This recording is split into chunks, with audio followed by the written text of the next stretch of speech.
तो देखिए बच्चों, अब हमारा दूसरा सवाल है और दूसरा सवाल भी कुछ इसी प्रकार से है। अरे दीपक सर, प्लीज़ मेरे को एक रेड पेन उठाइए उधर से। तो देखिए, जैसे मेरा क्वेश्चन है कि 5 पेंसिल तथा 7 कलमों का मूल्य 50 रुपये है। ठीक है, तो हमने क्या माना? माना 5 पेंसिल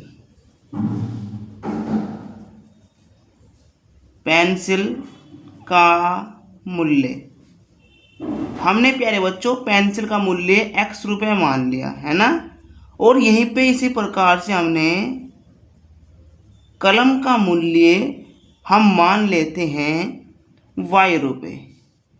ओके बच्चों, अब देखिए इसने बोला कि 5 तो पेंसिल है, यहाँ पे लिख देंगे 5X पेंसिल, और प्लस इसने लिखा है कि 7 कलम है तो 7Y, और इन दोनों का जो मूल्य है वो मूल्य इसने दिया है ₹50। तो बच्चों हमारी समीकरण 1 बन गई। ये कंडीशन फर्स्ट थी। अब कंडीशन सेकंड है, इसने कहा है जबकि 7 पेंसिल, इस बार 7 पेंसिल है प्लस 5 कलम, और 5 कलम है, और इनका मूल्य इसने दिया है हमको 46 यानी ₹46। तो अब हमको दो समीकरण प्राप्त हो गई है और ग्राफीय विधि से हमको इनका उत्तर देखना है अब। ओके, तो सबसे पहले क्या करेंगे? सबसे पहले हम 2 डब्बे बनाएंगे। ठीक है, तो मैं 2 डब्बे बनाता हूँ। अब देखिए, एक डब्बा हमारा ये रहा। बहुत ही ध्यान से सवाल को करेंगे, भले ही 1-2 मिनट फालतू लग जाए कोई दिक्कत नहीं, लेकिन सवाल समझ में आना चाहिए और वीडियो के अंत तक बने रहे ताकि आपको सवाल बहुत ही तरीके से समझ में आ जाए। मैंने 2 डब्बे बना लिए हैं और यहाँ पे x लिख लीजिएगा, यहाँ पे y, यहाँ पे x और यहाँ पे y। कोई प्रॉब्लम? ओके, अब हमको चलना है समीकरण 1 से। देखो 5x + 7y से चलेंगे, 5x + 7। अब मैं यहाँ पे क्या करूँगा? अगर मैं x का मान निकालना है मुझे यहाँ से, ठीक है ना, मुझे x का मान निकालना है, तो यदि मैं y का मान 0 रख दूँ, y का मान क्या रख दूँ बच्चों? 0। अब रख के देख लेंगे, 5x + 7 गुणा y का मान 0 और बराबर में 50।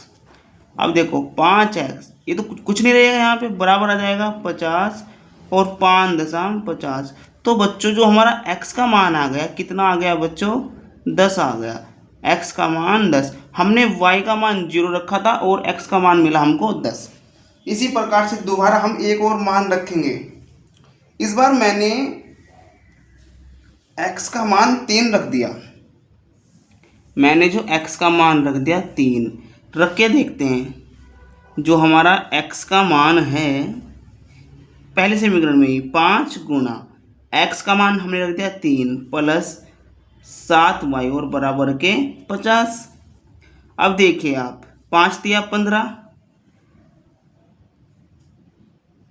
जो इधर 15 प्लस का हो जाएगा वो इधर चला जाएगा माइनस का, ठीक है ना। अब देखो 7y बराबर 50 में से 15 गया 35 और 7 पंजे 35। तो बच्चों y का मान आ गया 5। हमने x का मान 3 रखा था और y का मान कितना आया बच्चों? 5। तो कोई दिक्कत यहाँ तक नहीं है।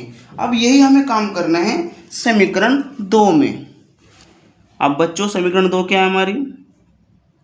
7x + 5y बराबर 46। सवाल तो ईजी है, बस थोड़ा लेंथी है और इसी लेंथी को मैं बहुत ही आसान तरीके से समझा रहा हूँ।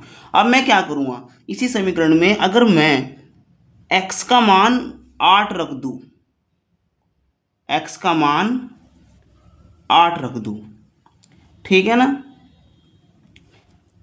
अब आप देखिए मैं क्या कर रहा हूँ, 7x प्लस मैं y का मान -2 रख रहा हूँ, 5 गुणा -2 बराबर 46।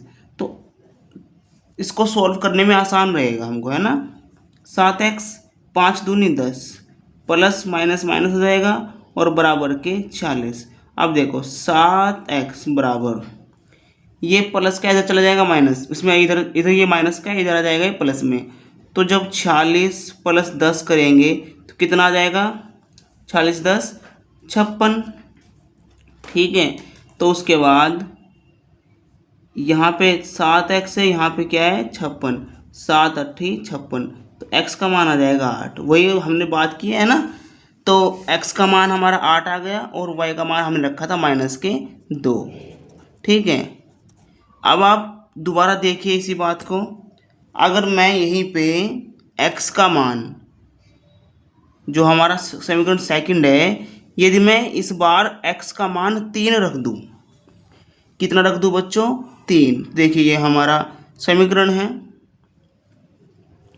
7 गुणा x का मान मैंने रख दिया 3 प्लस 5y बराबर 46। तो 7 या 21 प्लस 5y बराबर 46।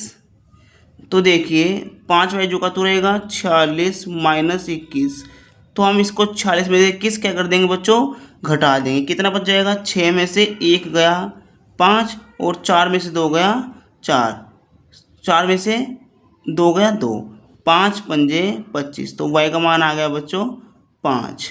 ठीक है, हमने x का मान कितना रखा था 3 और y का मान कितना आया 5। अब इन्हीं को क्या करेंगे हम ग्राफ में सही करके देखते हैं। और बच्चों में फिर से बोल रहा हूँ, यहाँ पे हमने -2 रखा है किसका मान, y का, और 8 निकल के आया है x का मान। अब देखते हैं, यह हमारा क्या है बच्चों, पैराग्राफ है। हमको पता है जो हमारी पहले समीकरण का मान था, x का मान 10 था और y का मान 0। देख लीजिएगा आप, यहाँ पे कितना है, x का मान 10 और y का मान 0। तो हम क्या करेंगे, इसमें x के मान 10 में चलेंगे, 1 2 3 4 5 6 7 8 9 10। x का मान 10 हो गया और y का मान देखो ये रहा हमारा y है, y का मान कितना है यहाँ पे 0। तो ये बिंदु क्या बन जाएगा बच्चों हमारा, ये बिंदु बन जाएगा 10,0। अब इसने दूसरा बोला है x का मान 3 y का मान 5। अब चलते हैं ऐसे ही, x का मान 3 1 2 3 और y का मान 5 1 2 3 4 5। तो यहाँ पे आ जाएगा, है ना। थोड़ा बहुत बिना स्केल के दिक्कत हो सकती है लाइन में, ठीक है ना। यहाँ पे कौन सा बिंदु आएगा बच्चों, x का मान तो 3 है और y का मान 5, ये बिंदु यहाँ पे आ गया। अब मैंने क्या करा, इसको इस बिंदु से मिला दिया। ठीक है, ये हमारा ये वाला बिंदु है ना, मैंने इसको इससे मिला दिया, ये यहाँ पे मिल गया। अब देखते हैं आगे। अब हमारा x का मान 8 y का मान -2।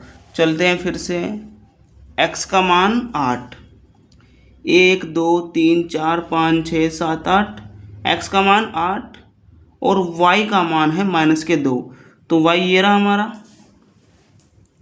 y ये रहा नीचे 1 और 1 2।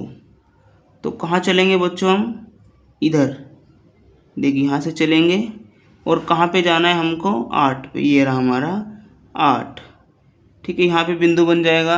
तो यहाँ पे बिंदु को क्या होगा बच्चों हमारा 8 -2। इसमें फिर से इसका दूसरा बिंदु क्या है, इसका दूसरा बिंदु है हमारा x का मान 3 और y का मान 5। तो देखिए x का मान 3 ये रहा और y का मान 5। तो जो दूसरा बिंदु भी रहेगा वो भी यहीं पे रहेगा, x का मान 3 और y का मान 5। अब देखो ये हमारा एक बिंदु ये रहा यहाँ पे, इसको यहाँ से यहाँ मिला दो, ठीक है ना, ये मिल गए यहाँ पे। तो जहाँ पे ये काट रहा है, ये काट रहा है यहीं पे, यहाँ पे काट रहा है, तो यहाँ पे कितना है मान है, कितना है बच्चों यहाँ पे, इधर से 3 है और ऊपर से 5 है, मतलब x का मान तो 3 है। अगर हम हल की बात करें तो x का मान कितना है बच्चों 3 और y का मान कितना है 5। यही क्या है बच्चों हमारा आंसर है। आई होप, मैं आशा करता हूँ आप समझ गए होंगे, और वीडियो को बार बार देखें, अंत तक देखें, और जिन बच्चों को मैथ समझ में नहीं आता वो इस वीडियो को ज़रूर देखें। अब हम तीसरे सवाल की ओर बढ़ते हैं।